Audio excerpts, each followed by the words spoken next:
Hey everyone, we're jumping back into your podcast feeds for a special episode of Messy Jesus Business. I'm going to introduce you to 5 Franciscan sisters of Perpetual Adoration.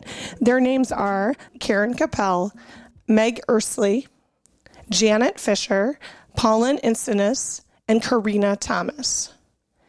I hope you enjoy hearing a little bit about them and their vocation stories and how this connects to the messiness of living the gospel and being a disciple of Jesus Christ, of discerning one's vocation.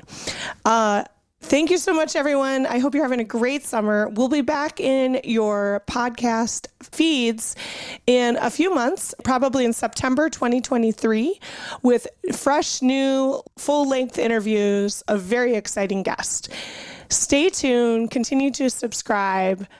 So grateful that you all are part of the Messy Jesus Business family.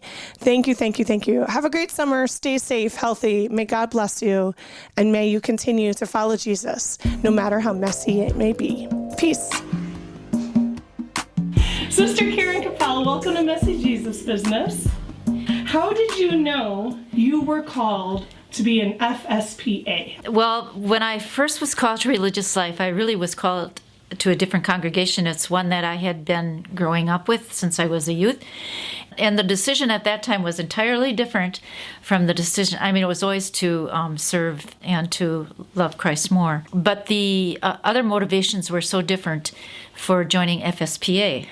I was in my 40s. I was going to switch congregations, but I wanted to be Franciscan. And I was looking for different criteria at that time in my life. And one of them was that I wanted to join a congregation that supported women issues, and the FSPAs were doing that at that time, and that also had social justice actions in their community. Another one that I had was that I wanted one where members were considered in making decision-making policies, and that was like, it wasn't just coming from the top down. So that was another criteria. I'm trying to think of the third one. Oh, it had to be Franciscan, and then I also wanted to stay in the area of Wisconsin. Yeah, because my family is basically up here. So those were the criteria that I had. I always felt the call to religious life. So it was just like making a switch to a congregation that fit more the desires that I had in life. And it was much more of a thoughtful process than it was when I was younger, because it was like the influence of the sisters. They always seemed happy. And it's what you see initially, in people. And I felt drawn to that kind of life. So those were the ones I knew. Yeah. So, and as time went on, I knew more. Yeah, that makes sense. What does discipleship mean to you? It means following Christ. Christ to me is the person who has modeled what discipleship is. It's being available for others and being really a prayerful person. Like Christ did a lot of going off and praying on his own, and it's also a lot of discerning kind of things that you do as a disciple. But it's that, and it's also service. So that's what it means to be a disciple to me. Yeah. And in the model of Jesus Christ. What is messy about being a modern Franciscan sister? I think what's messy about it is the calls that we are called to. There are so many unusual things that happen in your, what you're called to. One of the things that I can think of that really was unusual was I felt a call to be a Lone Ranger. Not a Lone Ranger, but a Loon Ranger. And I was living up north in northern Wisconsin, and the DNRs were very scarce, so they asked people that lived on different lakes to be watching the loons and letting you know what was happening. So I'd get out in the kayak, and I'd go find the loon nests, and I would see how many loons had hatched, and then I would watch and see how they survived. And then, so it was all different things with that. It was a connection with nature, which I really highly treasure, any connection that I have with nature. But it's those kind of odd things that come up and that you're called to do just on the spur of the moment, and then, it takes some time out of your life, but you're led to different kind of experiences, and they're unusual. Some of them are unusual. That was unusual. Yeah, So what was the initial question? What is messy about being a modern Franciscan sister? Well, that's pretty Franciscan, I think, Yeah. just to be connected with nature. But another messy part is maybe there's so many things to do, and then you have to prioritize things, Sometimes that can get pretty messy, So, I mean, there's so many needs that we have in society now and in the church, and it's like, which ones do you follow? Which one fills your heart desire, and also that you're feeling called to? So I guess it takes a lot of discernment, thought, and then quiet, and maybe even not coming to any conclusion, but just, I'm a feeling person, so it's going to be more like, what do I feel drawn to? Yeah. Yeah. Yeah. Yeah. I did try to use logic too, but it was mostly the heart's desire. Yeah. Thank you, Karen. You're welcome. Sister Meg Earsley, Beautiful. you've been with our congregation since what year? 2018. Wow. Okay. Wow. So how did you know you were called to be an FSPA?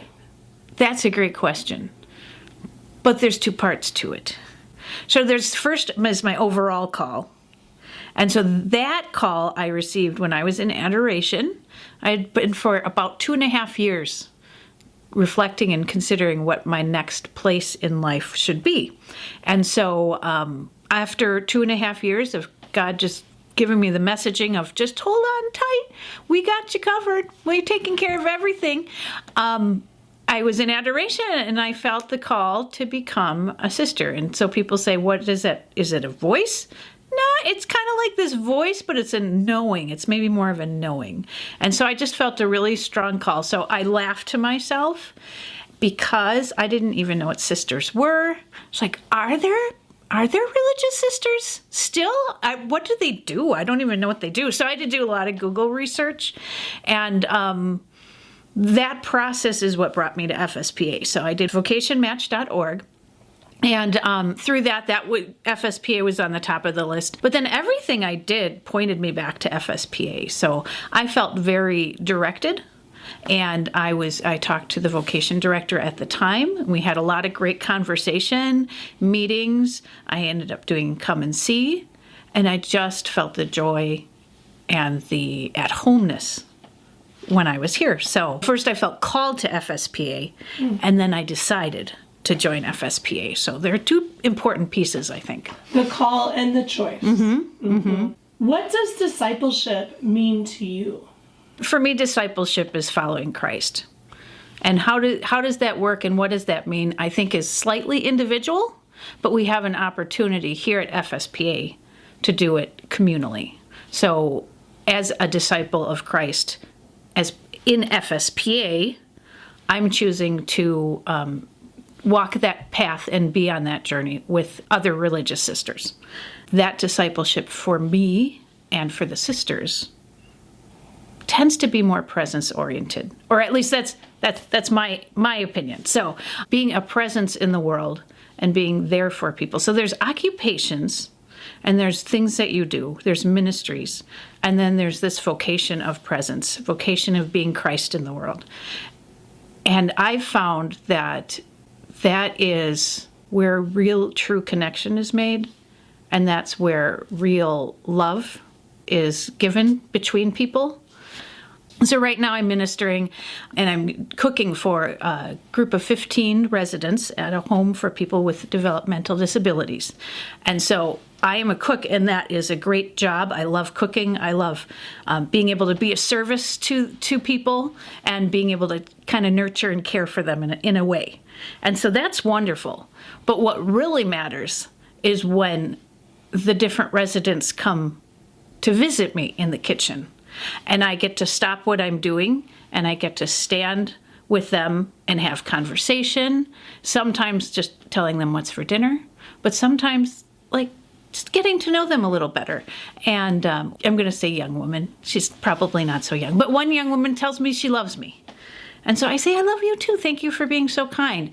Another one tells me how much she appreciates my getting her coffee in the morning. So it makes my heart happy, So just creating those connections and being those that with each other is what really is is the ministry that I'm doing there.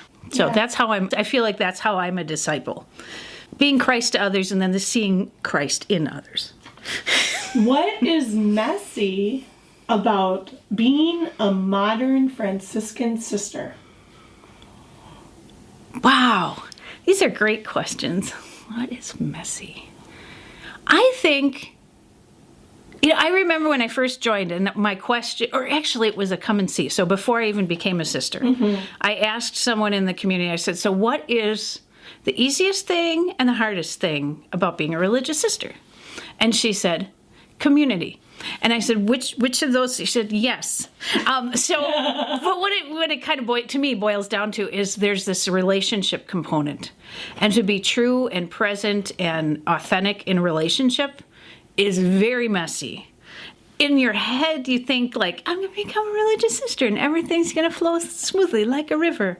And there'll be no big trees that you run into. But relationship isn't like that. And there are different people, different cultures, different experiences, different childhoods.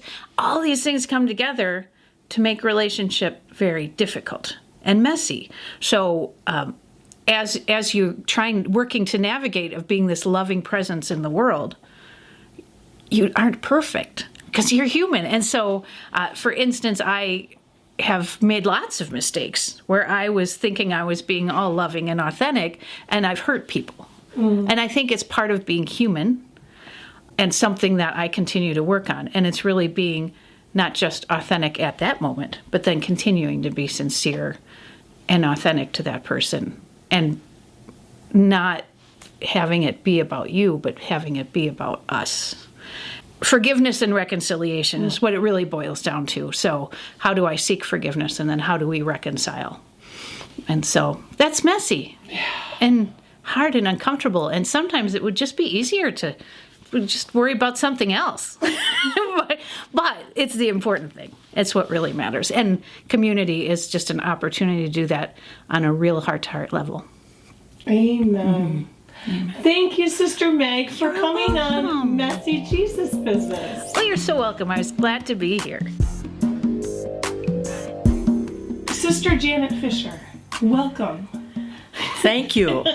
How did you know you were called to be a Franciscan sister of Perpetual Adoration? When I was in high school, God started pestering me. At least I thought it was God. After I graduated from high school, I went to California and worked. And there I finally got tired of being pestered, so I said yes. And I was at peace. And looking back on that life of a Franciscan sister is the greatest gift God could have given me. I would be like with my friends at a basketball game having fun, and somehow something would come over me. Must be more to life. Kind of like that. And then it would go away again, and then I would continue to have fun, but then it would come back at other times. We had Franciscan sisters at Loyal, where I grew up. And the priests there used to tease me about being a sister. And one of the sisters, Thelma, Sister Thelma, a musician, used to tease me about it. And I guess that's how I associated it. Yeah. Yeah. So somehow you took the leap of faith and you said yes, and you picked our community over other ones. Yes, and because that's what I knew. And I wrote to my mother. I was in California, and I said, I'm coming home to go to the convent. And she said she didn't sleep all night after she read because I never said anything to my family. Never, no. And my dad said I should just stay home and take him fishing.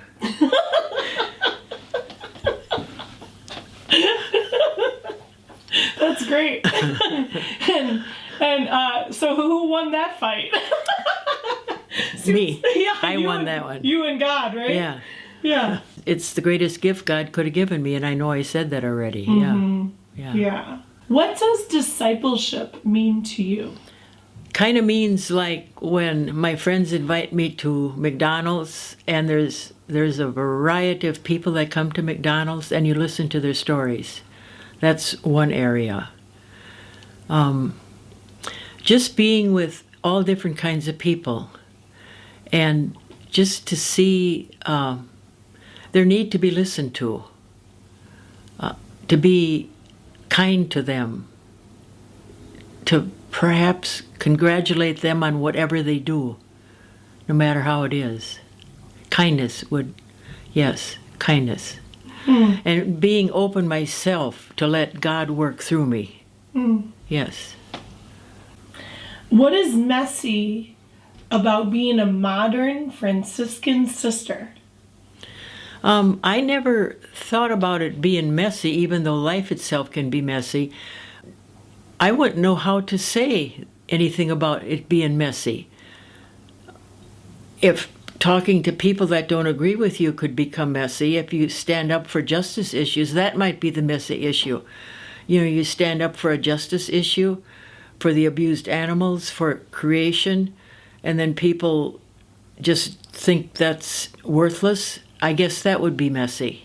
I don't mean to say that I'm so much more right than they are, but there are issues when clearly they need to be worked on. Yeah. And that's our creation, people that struggle, animals that are abused, because supposedly we have a brain to think the animals need to be cared for. So I would consider that messy. A justice issue where there's truth and rightness, then yes.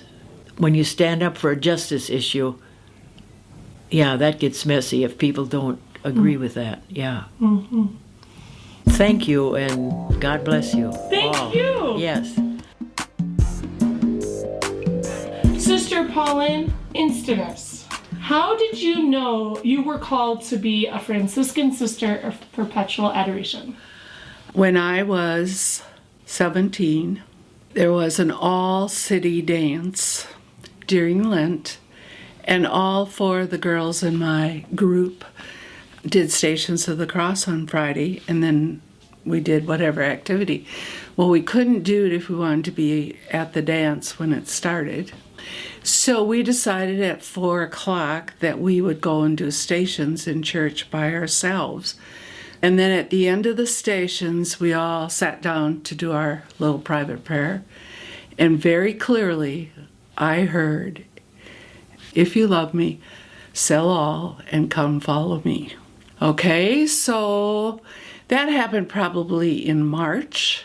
In May, I did the pre-Cana wedding thing because I was dating that college kid, and he was heavily involved in the student union, and they put on this retreat for pre-married couples is what it was. So I went through all that in May, and then I told my family, minus my dad, that when Mom said, "You got to settle down and figure out which college you're going to." And I said, "Well, I think I'll go to the convent." And my sister Paula had just taken a swig of milk and spit it all over the table and said, "That's the best joke I've heard." 3 of us girls went to the convent, 3 of the boys. One boy called me on Friday morning. He'd already been kicked out of the seminary. So I said, "Okay, well, I'm just going," because I had to be there at 4:30. So at 4:30, I came to the convent, and I've been very grateful for all the blessings I've had in this community and the people I've worked with in my schools and my missions. How did you know that this was the community? First of all, I'm in science, and I'm heavily in science, and the environmental piece, and the patron saint of environment and ecology is St. Francis. So even though we had the Dominicans and the Benedictines and a cloistered group in town, I chose the Franciscans. Plus, they were my teachers, so I could, say, "Hey, I'm thinking of going." So that was an easy thing. But the reality is I had those others to pick from. And, we had St. Thomas Aquinas as part of our theology and logistic class as seniors.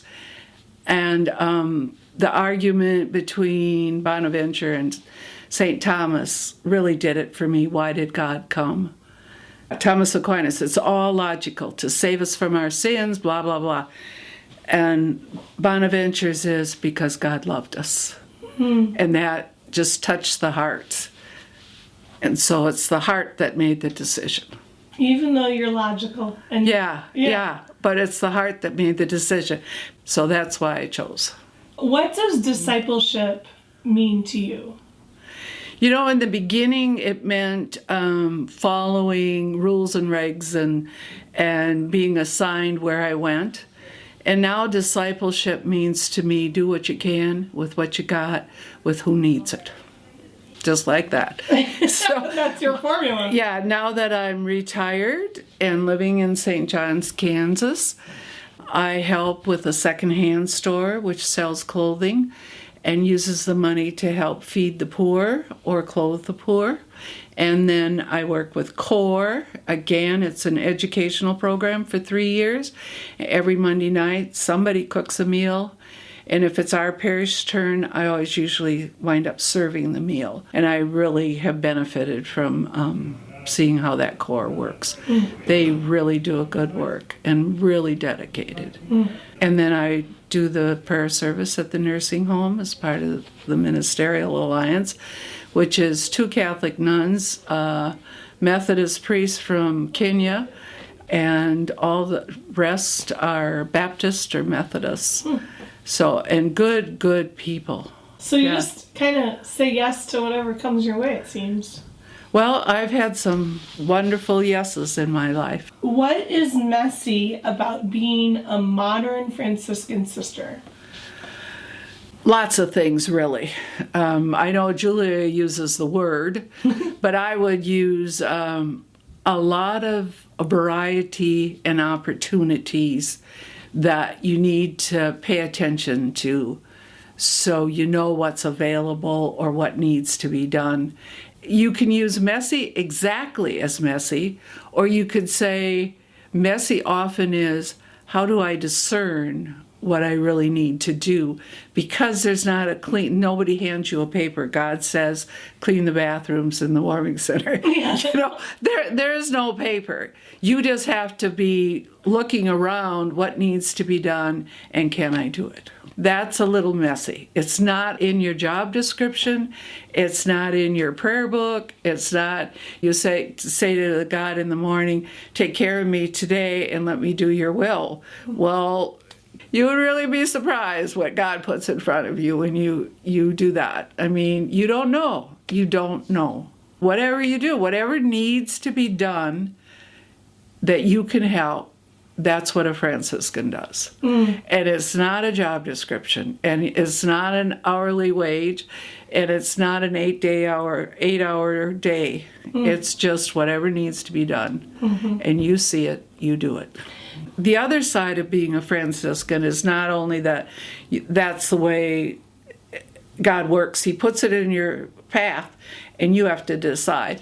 But I think also the other side is the side I really like about being a Franciscan is what nature teaches me. The soft breeze on your face when you're out in the ocean and sweating like crazy. The beauty of sunlight through a big tree and how it filters down and how God's love filters down to us. The philosophy, the background information, how you process anything through a Franciscan lens is through nature and through God, and it just all ties together for me.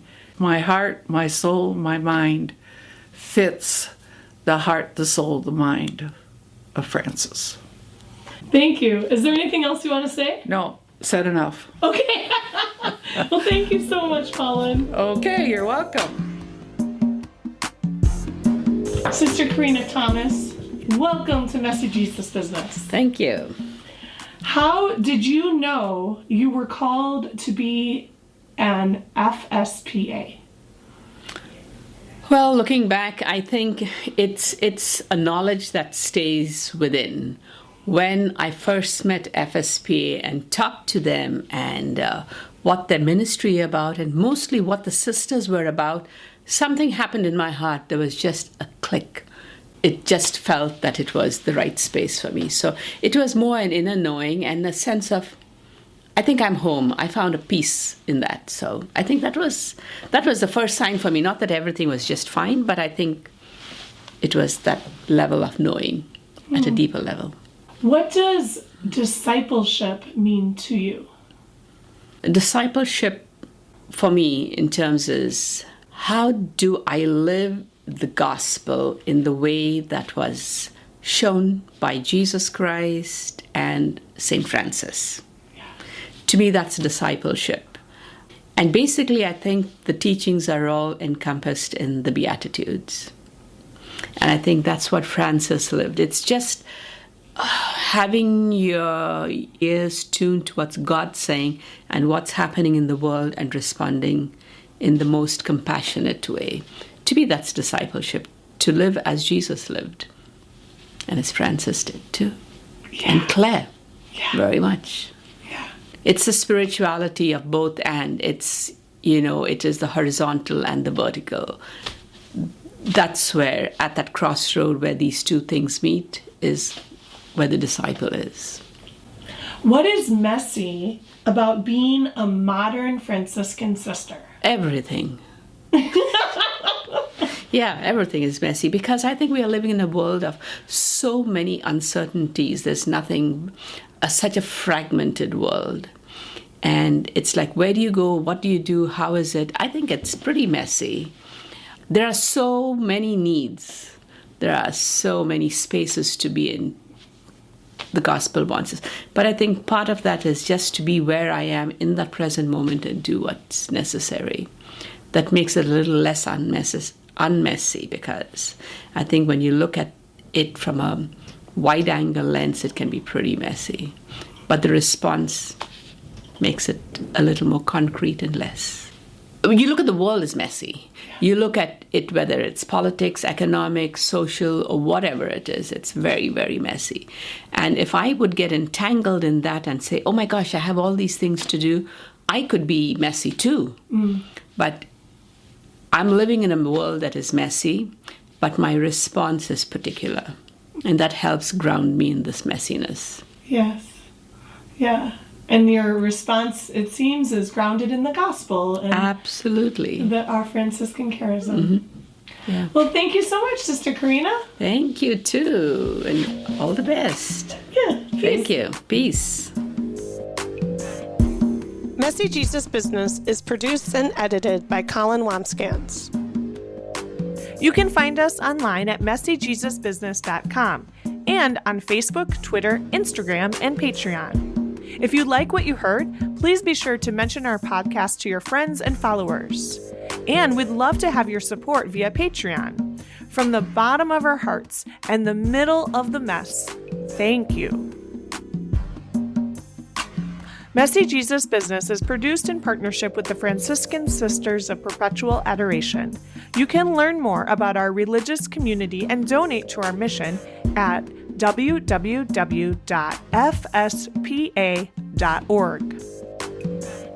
I'm Sister Julia Walsh, and I'll catch up with you next time.